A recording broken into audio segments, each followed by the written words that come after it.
Hello, welcome to this video. My name is Daniel Escalante. Today we will see the topic sociolinguistic. Sociolinguistic is the part of linguistics that studies language from a socio-cultural perspective. That is, today we will see the variations in language that are the product of cultural variations in society. In an even simpler way, George Jules, in his book The Study of Language, says that the term sociolinguistic is used generally for the study of relationship between language and society. Society by nature is very diverse and complex. It differs in many aspects. All these aspects are innumerable. That is why there are many ways to classify society. According to the place of residence, even in the same country and speaking the same language, Salvadorian present different cultural language characteristics depending on the area where you live, whether in the eastern, central, or western zone. Economic position is another cultural factor. Society is generally classified into upper, middle, and lower class. However, many include other subdivisions such as upper middle and lower middle class. A very common way to classify a population is by its economic activity. There are two groups, or rather mega groups.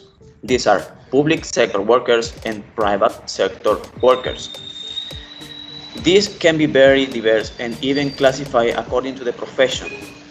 Here we have builders, fishermen, farmers, sellers, businessmen, teachers, doctors, and a long etc. The language among all these may be the same, but there are great differences in dialect between a farmer and a businessman or a teacher. Many of these differences are due to the educational level of each of them. That is something that we will see in more deep later.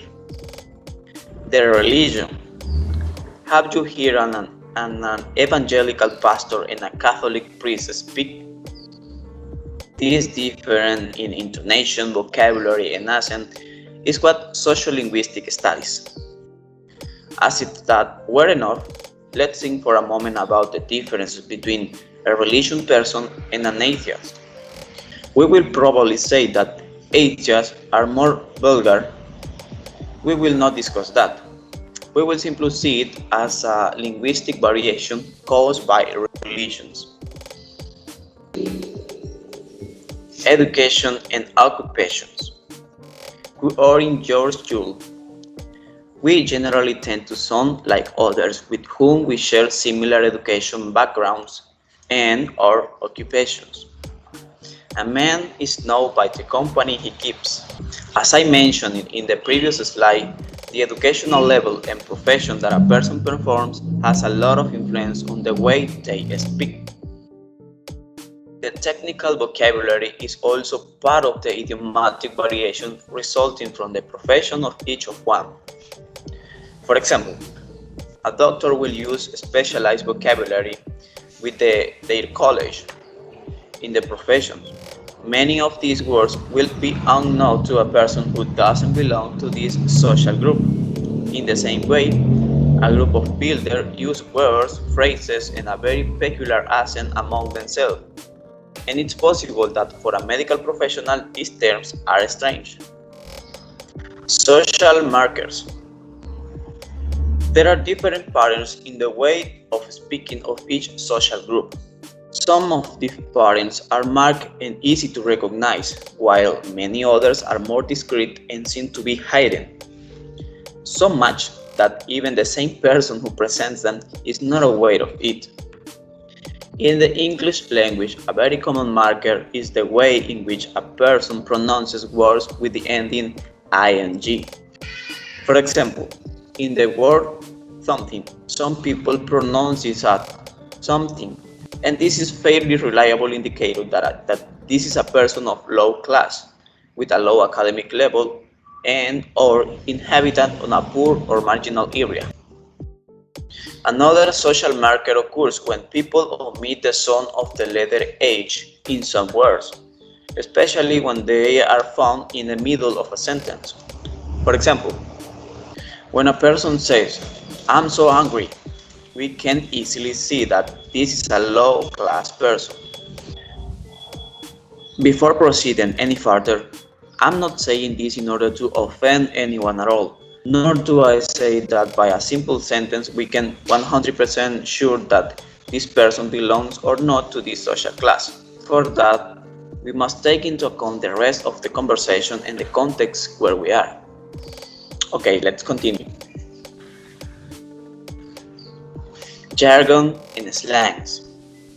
These two are types of dialects used by specific social groups, and here are some differences. Jargon is a language that includes specialized vocabulary, while slangs are much more colloquial languages. Jargon is used by social groups with a high academic degree or upper class, while slangs are used by social groups such as adolescents, homeless, the lower class.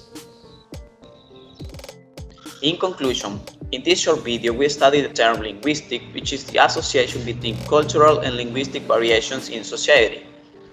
We also mentioned some ways to classify society either by the place of residence, social status, economic activity, and religion. We also study more deeply how occupations and academic level have a direct influence on the way each person speaks. We saw some extra examples of social markers such as the difference in the pronunciation of words ending in the ing and the omission of the letter H as a characteristic of lower classes. We also saw that the jargons are variations of the language typical of more sophisticated social groups, while the slangs and dialects are used generally by lower classes. This is all for now. Thank you very much for your attention.